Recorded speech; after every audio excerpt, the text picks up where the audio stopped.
आज से अराउंड 55 साल पहले नील आर्मस्ट्रॉन्ग ने चांद पर कदम रखा था, लेकिन आज के दिन तक लोग ये मानने से इनकार करते हैं कि हम सच में चांद पर गए थे।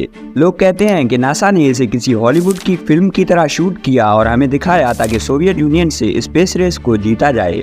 और तब से लेकर आज तक इस टॉपिक पर बहुत सारी थ्योरीज आई हैं, लेकिन क्या सच में मून लैंडिंग फेक था? क्या चांद पर कदम रखना सिर्फ कैमरा के एंगल्स और लाइट्स का खेल था, या फिर सच में ये ह्यूमन हिस्ट्री का सबसे बड़ा अचीवमेंट था? चलिए समझने की कोशिश करते हैं आज के इस वीडियो में।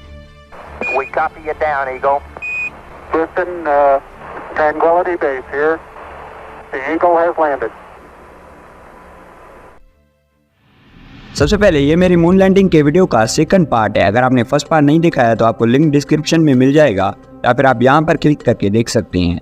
जब नील आर्मस्ट्रॉन्ग ने चांद पर कदम रखा तो उन्होंने जल्दी में चांद की थोड़ी सी मिट्टी कलेक्ट कर ली थी, ताकि अगर कोई इमरजेंसी हो और उन्हें एक्सपेक्टेड टाइम से पहले ही मिशन को अबॉर्ट करना पड़े तो एटलीस्ट उनके पास थोड़ा सा सैंपल मौजूद हो। लेकिन थैंकफुली ऐसी कोई इमरजेंसी नहीं आई और अगले 2.5 घंटे तक नील आर्मस्ट्रॉन्ग और बज ऑल्ड्रिन लूनार मॉड्यूल से बाहर चांद के सरफेस पर रहे। और इन 2.5 घंटों में उन दोनों ने बहुत सारा काम किया और बहुत से साइंटिफिक इंस्ट्रूमेंट्स डिप्लॉय किए, जैसे एक सीजोमीटर जो मून क्वेक्स को रिकॉर्ड करता था, और एक रेट्रो रिफ्लेक्टर, एक स्पेशल टाइप का मिरर जो आज भी धरती से भेजी गई लेजर बीम्स को रिफ्लेक्ट करता है, और इससे धरती और चांद के दरमियान का फासला बहुत एक्यूरेटली मेजर किया जाता है। नील आर्मस्ट्रॉन्ग और बज ऑल्ड्रिन ने 21.5 kg से ज्यादा मून के पत्थर और मिट्टी कलेक्ट की, अमेरिकन फ्लैग लगाया और एक मैसेज ऑफ पीस भी छोड़ा जिस पर लिखा था, "Here men from the planet Earth first set foot upon the moon, July 1969 AD. We came in peace for all mankind." और उस पर Neil Armstrong, Buzz Aldrin, Michael Collins और उस टाइम के यूएस प्रेसिडेंट रिचर्ड निक्सन ने sign किया हुआ था।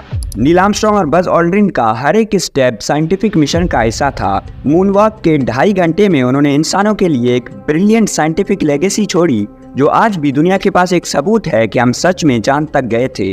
लेकिन आज के दिन तक लोग इस पर बिलीव नहीं करते और बहुत से आर्ग्यूमेंट्स देते हैं कि हम कभी भी चांद पर नहीं गए। उनकी सबसे पहली और शायद मोस्ट कॉमन आर्ग्यूमेंट ये है कि मून लैंडिंग के जो भी पिक्चर्स हमारे पास मौजूद हैं उनमें कोई भी स्टार्स क्यों नहीं नजर आते। अभी इसका एक जवाब नहीं है, इसके बहुत से जवाब हैं। जैसे हम सब जानते हैं कि दिन के टाइम पे भी हमें धरती पर स्टार्स नजर नहीं आते क्योंकि सनलाइट बहुत स्ट्रांग होती है। Same goes for the moon. जब नील आर्मस्ट्रॉन्ग और बज ऑल्ड्रिन चांद पर उतरे तो उस वक्त चांद पर दिन का टाइम था, जिसकी वजह से स्टार्स नजर नहीं आ रहे थे। इसके अलावा उस टाइम के कैमरास भी इतने अच्छे नहीं थे कि वो स्टार्स की पिक्चर ले सकें, और इसके अलावा चांद का जो सरफेस है वो बहुत ज्यादा लाइट रिफ्लेक्ट करता है, जिसकी वजह से जो कैमरास यूज किए जा रहे थे उनमें और ज्यादा लाइट पड़ रहा था, जिसकी वजह से स्टार्स का नजर आना बिल्कुल इम्पॉसिबल था।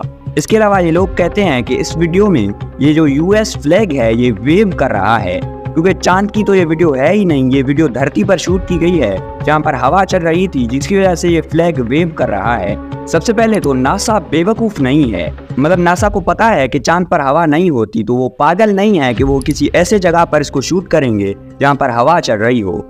इस वीडियो में ये फ्लैग वेव नहीं कर रहा, बल्कि बात ये है इस फ्लैग में 2 रॉड्स लगाए गए थे, एक वर्टिकल और एक हॉरिजॉन्टल रॉड, क्योंकि नासा चाहता था कि जब इस फ्लैग को लगाया जाए तो वहां पर ये फ्लैग स्ट्रेट हो। लेकिन यहाँ पर इन एस्ट्रोनॉट्स को इस हॉरिजॉन्टल रॉड को एक्सटेंड करने में थोड़ी सी मुश्किल हो रही थी, तो यहाँ पर ये एस्ट्रोनॉट्स बहुत ट्राई कर रहे थे कि ये हॉरिजॉन्टल रॉड बाहर आए, जिसकी वजह से ये फ्लैग हिल रहा था, और लोग कहते हैं कि ये वेव कर रहा है, लेकिन ऐसा कुछ भी नहीं है। और जब आप इस वीडियो में देखेंगे कि जब ये एस्ट्रोनॉट्स इस झंडे को छोड़ देते हैं तो वो हिलना बंद हो जाता है। इसके बाद ये लोग कहते हैं कि इस पिक्चर में बज ऑल्ड्रिन दिख रहे हैं और उनके हेलमेट के रिफ्लेक्शन में नील आर्मस्ट्रॉन्ग को भी देखा जा सकता है।